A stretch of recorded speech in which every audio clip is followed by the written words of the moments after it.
કરીશું એક મહત્વના સમાચાર વિશે। મહત્વપૂર્ણ સમાચાર સામે આવી રહ્યા છે તો જૂનાગઢના માંગરોળમાં કમોસમી વરસાદથી ભારે નુકસાન થયું છે।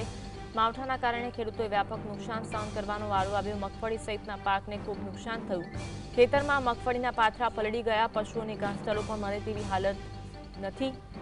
ત્યારે સરકાર ખેડૂતો પરનું દેવું માફ કરે અને આર્થિક રીતે પાયમાલ થયેલા ખેડૂતોને સહાય જાહેર કરે તેવી ખેડૂતો દ્વારા માંગ કરવામાં આવી રહી છે। કમોસમી વરસાદના કારણે ખેડૂતોની હાલત ખૂબ જ ખરાબ થઈ છે। જૂનાગઢના માંગરોળમાં પરિસ્થિતિ માવઠાના કારણે ખેડૂતોને વ્યાપક નુકસાન સહન કરવાનો વારો આવ્યો છે। મગફળી સહિતના પાકને ખૂબ નુકસાન થયું છે।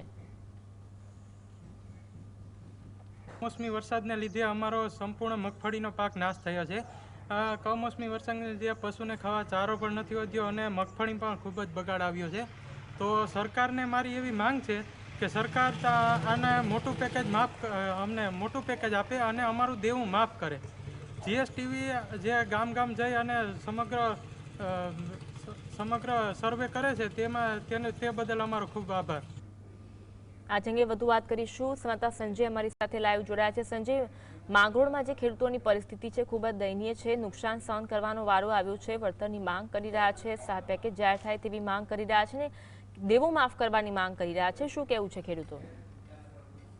ચોક્કસથી સૌપ્રથમ વાત કરવામાં આવે તો માંગરોળ તાલુકામાં જે કમોસમી વરસાદ પડ્યો છે જેમને લઈને ખેડૂતોને ક્યાંય ને ક્યાંય જે નુકસાન થયું છે, ભારે નુકસાન થયું છે। હું આપને પ્રથમ જે મગફળીના દ્રશ્ય બતાવવા માંગીશ કે જે આ મગફળી ખેડૂતોની છે તે હાલ ફુગાઈ ચૂકી છે અને જે ડોડવા છે તે પણ સડી ચૂક્યા છે। હું આપને ફરી એકવાર જે મગફળીના દ્રશ્ય બતાવવા માંગીશ કે આ જે મગફળી છે જે તમામ મગફળી હાલ ફેલ થઈ ચૂકી છે અને ખેડૂતો ક્યાંય ને ક્યાંય દેવાદાર બની ગયો છે। આપણી સાથે જોડાયા છે ખેડૂત, શું કહેશો આજે તમારી મગફળી ફેલ? મગફળીમાં અમારે 19 થી 20 હજારનો ખર્ચો આવેલો છે ને આમાં સંપૂર્ણ પાકે ફેલ થયો છે। માલઢોરનો ચારો પણ આવો ફેલ થયો છે। સરકારનું અમારે એક જ માંગ છે કે મોટું પેકેજ જાહેર કરે અથવા અમારું લોન લીધેલી બધી માફ કરે।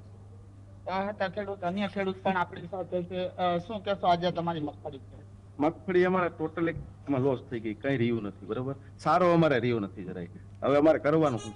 ઘઉં વાવવાના, ખાતર લેવાનું, કોઈ અમારી પાસે સહાય રહી નથી। સરકારને કહેવાનું એક જ વિનંતી કરવાની કે હવે કંઈક આમાં જલ્દી અમને કંઈક જાહેરાત કરે। બીજી શું માંગ છે? બીજી શું માંગ છે?